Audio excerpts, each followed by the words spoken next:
Anong matraso ko sa gawa? Nalalaban ako sa'yo.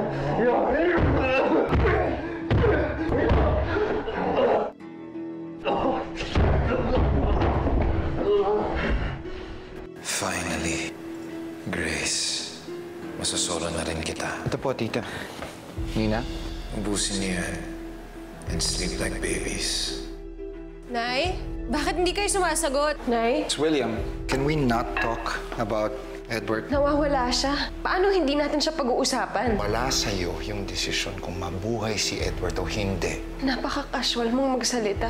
I'm being realistic, Grace! And downright insensitive! Ayan ka na naman. Pinapairan mo yung katigasan ng ulo mo. Grace! Kuya, wala mo kang lalapit. Please, please, huwag kang lalapit. Please, please, kuya. You really think I'm gonna hurt you? Hindi kita sasaktan. I'm just here to help you any way I can. Attorney Grace Evangelista. Yes? Na-trace na po namin location niya. Kailangan maunahan ko ang mga pulis kay Edward. Pati ang mga bobong tao ko. Hindi sila pwedeng magsumbong.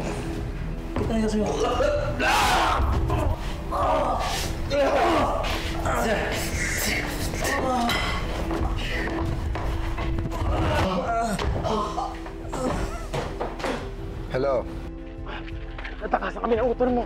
Alam niyo na yung kailangan niyang gawin, ha? Yes, boss. Huwag ka mag-alala, hindi siya makakalaya. Dapat lang, manilagot kayo sa akin. Natagpuan na ng mga tao ko ang pinagdalan sa kanya, pero hindi sila nabutan doon. Nasaan si Edward? Ate Grace? Nay, wala po si Ate Grace. Grace, anak. Natatakot ako, Nay. Ano nang nangyari sa kanya? Paano kung hindi na siya Maabutan. Paano kung ilayo na naman siya ng mga kriminal na yun? Ngayon ka pa ba panghihinaan ng loob? Huwag ka susuko, anak. Ngayon kanya kailangang maging matapang. Tama kayo, Nay. Hindi ito ang panahon para bumigay ako. Pag-uwi ko dyan, kasama ko na siya. Pangako yan, Nay.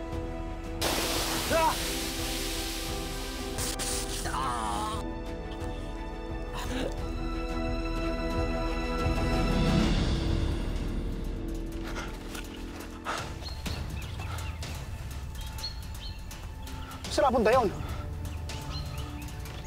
Malalim ito. Baka naman bumaba. Tanga ka ba? Di mo ba nakikita? Napakalalim yan. Paano bababayan dyan? Tara nga! Baka ihulog pa kita dyan. Ha?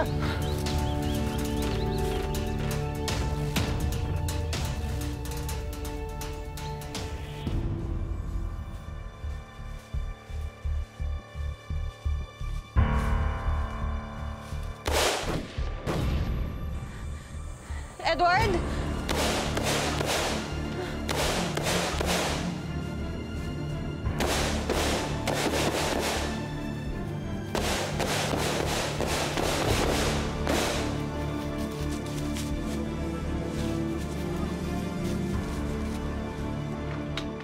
Anong nangyari? Mukhang in-hot pursuit ang operatives natin, attorney, at papunta sa direksyon natin. Alpha 1. Alpha 1 to Alpha 3, come in. Edward? Alpha 3! Kuya William? Edward?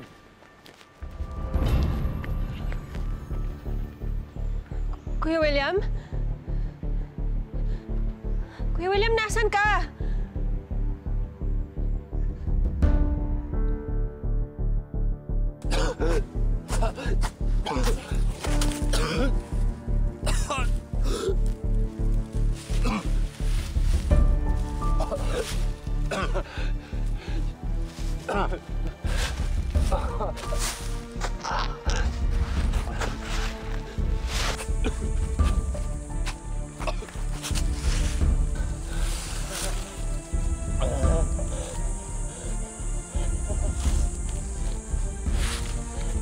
Tulong!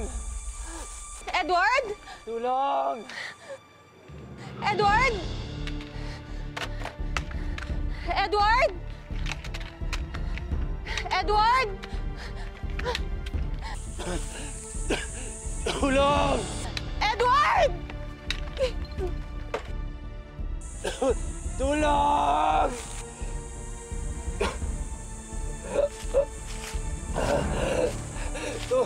Tulong!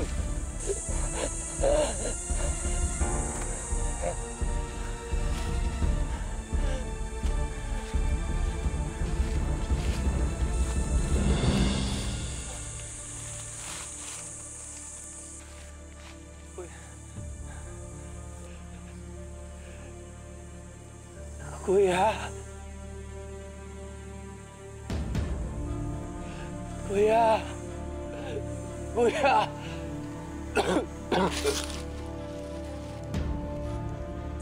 Kuya.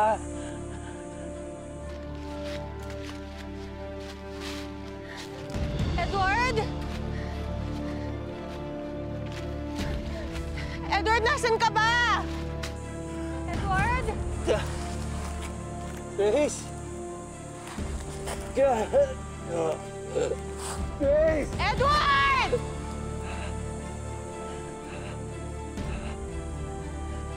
Edward! Edward! Grace! Edward, nasan ka?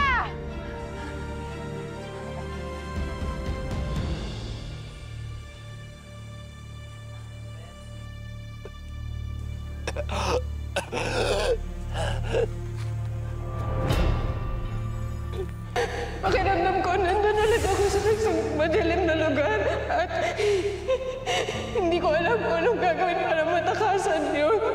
I will always be there for you, Grace. Hindi ko papayag na mawala ka sa akin. Ever.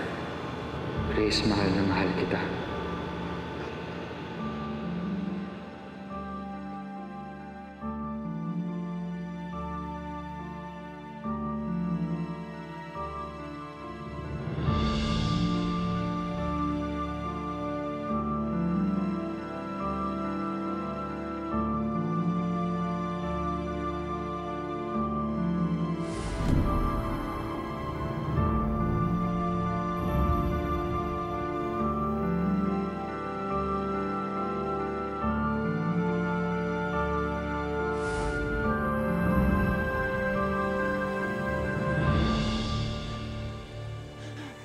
Anong nangyayari?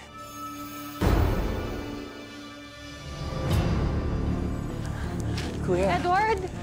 you don't do this. Edward! You don't do this. You don't do this. Don't do what? Ano bang nangyayari sa inyo?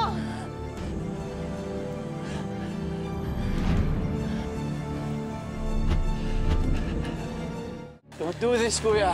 Kuya, tulungan mo ako.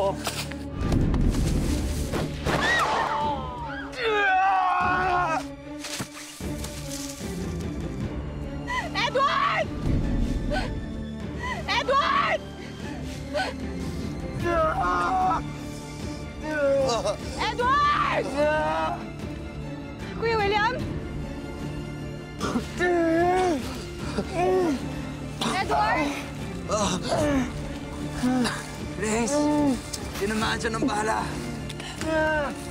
Kuya William! Nabaril si Kuya. Kaya kayo! Anak na, wisit naman oh. Si Bas tinamaan ko. Patay tayo ka.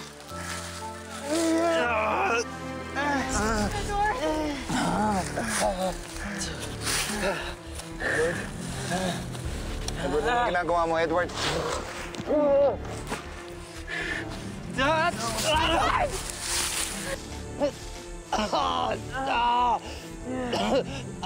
Likod ko.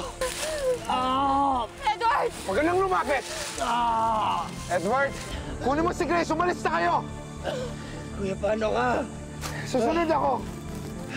Umalis na kayo! Edward!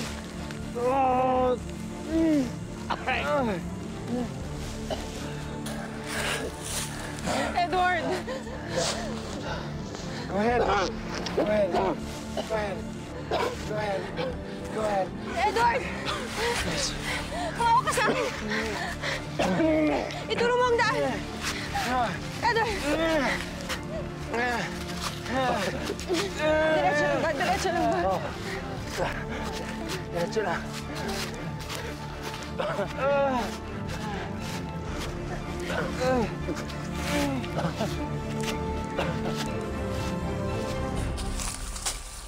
Edward!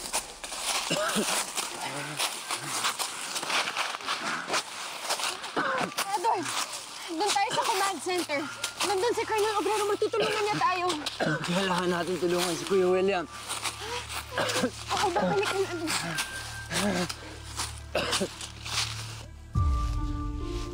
Baldo!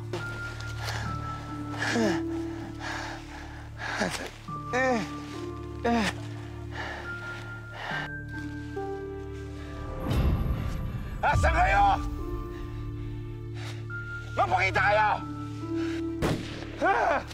Baldo! Sir! Sir, ito na si Edward, pero yung kapatid niya! Balikan niyo yung kuya ko. Balikan niyo siya! Sir, please! Please! Ah! Edward, sandali! Tumayo ka na! Halika na! Balikan natin si kuya. Kaya lang. Okay na siya! Halika na! Boss, lumabas kayo dyan! Ha? Mga tanga! Tanga! Pasensya na, boss. Ba't ba kayo? Hindi ko sinasadya tamaan ka.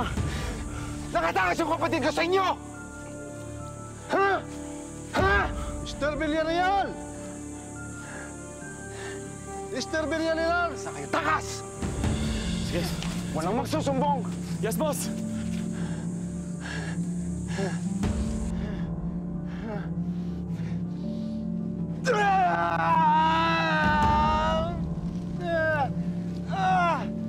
Tulong!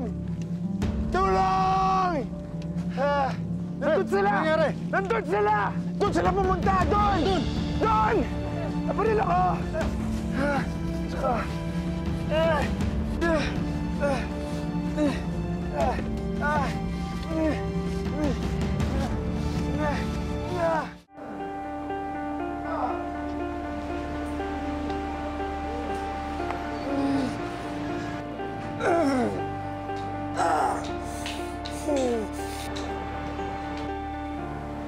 Ma'am, sorry po.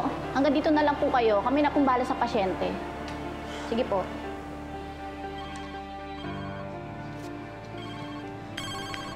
Answer call. Hello? Grace, anak? Kumusta na si Edward? Nay, nahiligtas na siya. Pero chinecheck pa ng mga doktor ang lagay niya.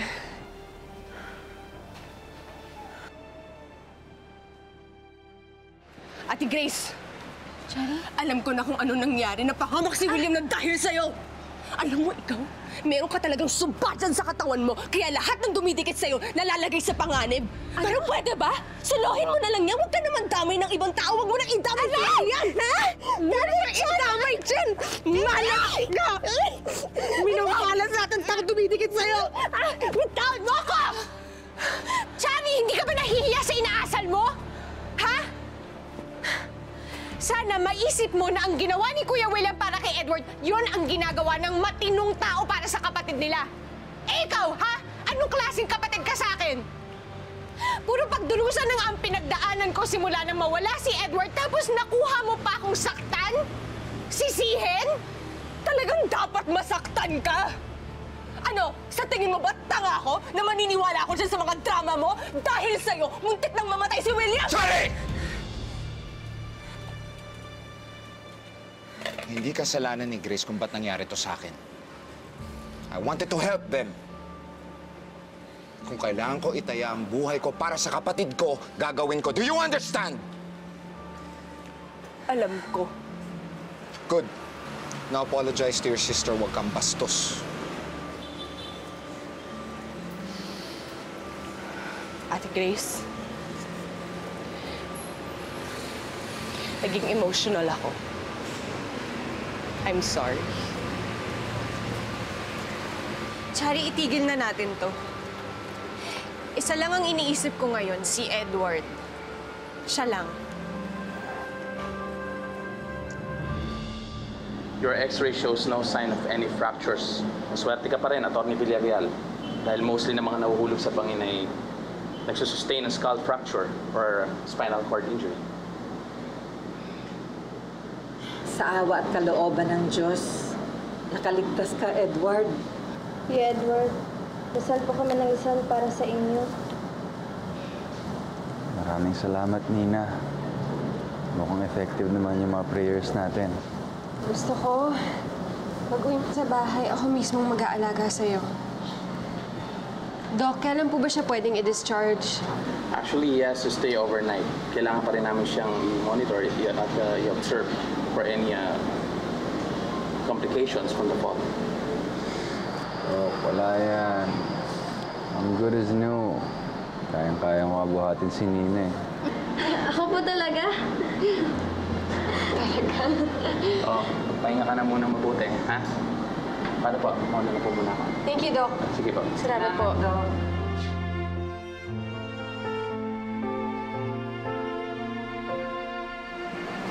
Not anything? Okay, thank you. Ka lang? Oh my God! Oh my God! I was so scared. I thought I'll never see you again. What happened to you? Anna. I'm here. You'll be fine. You'll be fine. We'll take care of you. Buhay na buhay pa ako. Si William, ang kapatid mo. I think he's still with the doctor. Tinamahan siya ng bala, Ma. What? I mean, paano nangyari yun? I mean, is he okay? Is he being operated on? Asan ba si William? Oh my God, what happened to the two of you? Bakit pa nangyari to? Nasa si William? Is he here? Is he here? Oh my God, oh my God. Ma? Ma? William, oh my God. Pati ikaw nasaktan din. Ano, are you hurt? Are you hurt? Are you okay? Are you I'm fine. I'm fine. Namalaga na ligtas ko si Edward at si Grace. But you could have been killed, pati na rin ang iyong kapatid. And none of this would have happened kung hindi dahil kay Grace. Ikaw naman talaga may kasalanan, Grace. Ang buhay ng dalawa kong anak ay nanganib dahil sa'yo, kaya ikaw dapat sisihin. Tita, naiintindihan ko po ang galit niyo. Pero hindi ko naman po ginusto na masaktan si Edward at si William. Hindi ko po ginusto na mapahamak sila. But it happened. Ikaw ang punot dulo ng nangyayari sa mga anak ko. Kaya sila napapunta sa peligro. Ma, please, huwag mo nang sisihin si Grace. Hindi niya kasalanan to. I knew the risks coming in. Pero pinagpatuloy ko pa rin siya. And you know what? Until now, I will still fight and protect Grace. And that's exactly what I did, Ma. I took the bullet that was meant for Edward, and what matters is that I saved the life of my brother.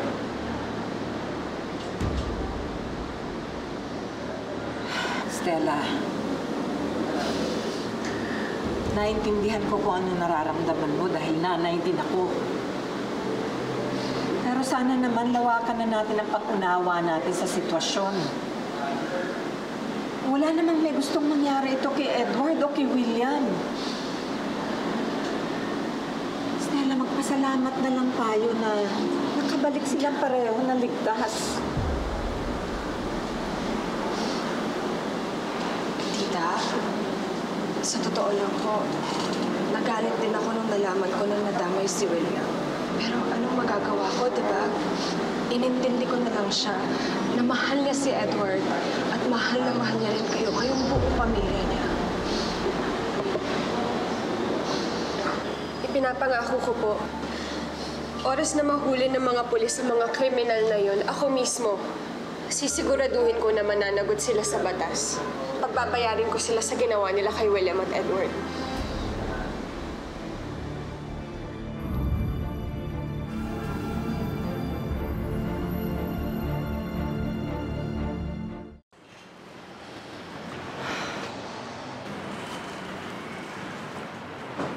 Alam mo, pag nahuli talaga yung mga kriminal na yan, lagot sila sa akin. Mga leche sila, pati ba naman ikaw, William? Sinubukan nilang patayin? Shari, daplis lang to. Malayo sa bituka. Eh, ikaw naman kasi. Hindi mo man lang ako tinawagan. Susugod ka pala ng rescue mission, hindi mo man lang ako sasabihan. Alam mo, William, kung hindi pa ako tinawagan ni nanay, hindi ko malalaman na nabaril ka. Look, I had to take the bullet para mas ma-appreciate ako ni Mama. Ano? Sinadya mo mabaril ka? Eh, paano kung hindi lang tapos yung nangyari sa'yo, ha? Paano kung namatay ka, William? Look, I can take care of myself. I am not stupid. Ginawa ko lang to para hindi lahat ng attention pumunta kay Edward. He may be the damsel in distress, but I'm still the hero of this story. At least sa mata ni Mama. Alam mo ba kung saan ang kwarto niya rito? May naiwan ako sa kotse. Balikan mo. Okay, sige, sir. Sige.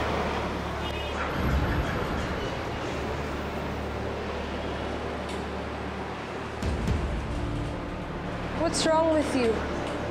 It's just the police. Shari, ayusin mo na lang yung bill ko, please. Kailangan nandun ako pag kinausap si Edward. Alright? Okay.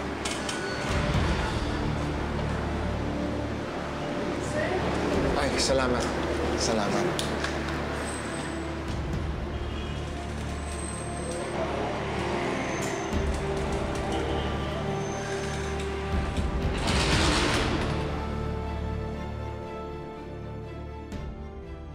Hindi namin natagpuan ang mga taong dumukot sa'yo, Atty. Villarreal. Colonel, parang imposible naman na makawala sila sa inyo. Eh, nauna kayo dun sa kanila. Ginalugad na ng mga tao ko ang buong area, pero hindi namin sila naabutan. Pasensya na, Atty.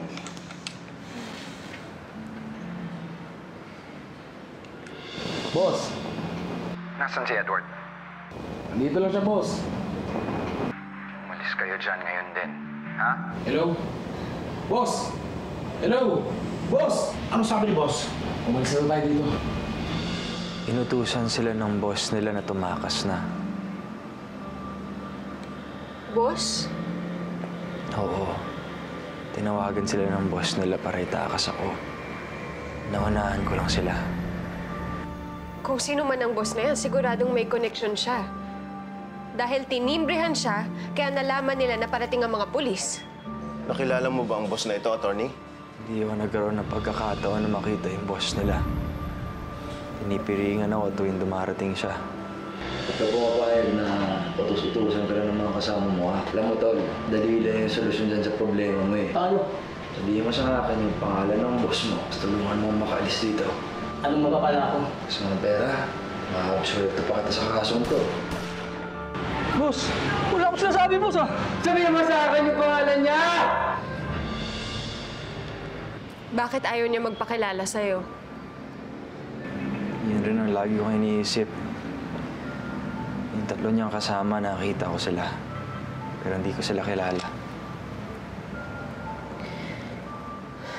Narinig mo ba ang boses ng boss na to? Baka sakaling ma-identify natin siya. Hindi siya nagsasalita sa harap ko. Kung ayaw niyang makita mo siya at ayaw niyang marinig mo ang boses niya, Edward, malaki ang posibilidad na kilala mo ang boss na to at ayaw niyang ma-recognize mo siya. At malamang may intensyon talaga siyang pakawalan ako. Dahil kung wala at gusto niya talagang patayin, papakita naman yung mukha niya sa akin. Wala namang mawawala sa kanya.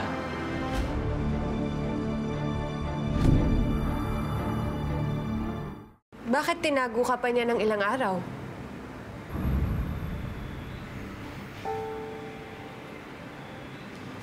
Para pagbayarin ka. Para pagbayarin kayo para sa nangyari kay Marcos. Wala naman akong utang kahit kanino. At kung merong dapat singilin, sila yon. At wala silang karapatan na saktan ng mga mahal ko sa buhay. Look, Grace, now is not the time to analyze things. Pagod ka. Pagod si Edward, pagod tayong lahat. Pabayaan na lang natin si Colonel para umasikaso sa mga kriminal na yun. Colonel Obrero, siguraduhin mo na mahanap ang boss na yan. Sila ang may kasalanan kung bakit natatakot ang pamilya ko at sila ang may kagagawa nito kay Edward. Dapat pagbayarin sila sa ginawa nila. Yes, Atty. Hindi pa malinaw ngayon kung ano ang motibo pero sigurado ako may koneksyon to.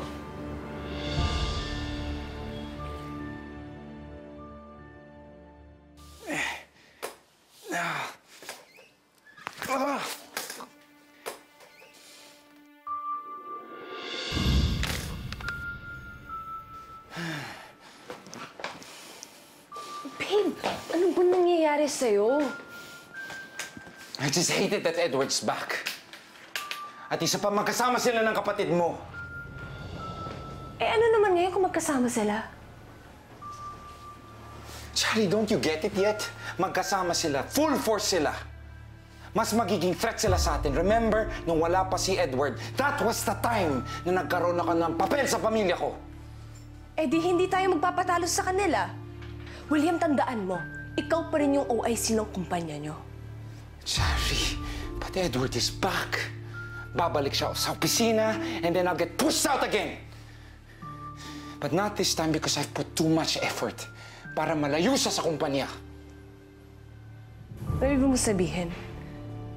Alam mo kung makasalita ka, parang may kinalaman ka dyan sa pagkawala ni Edward.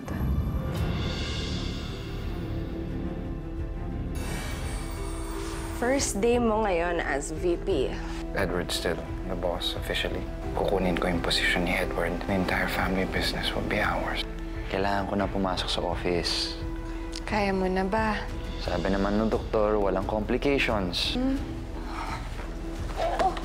Edward, bakit? Ha? Ano nangyari?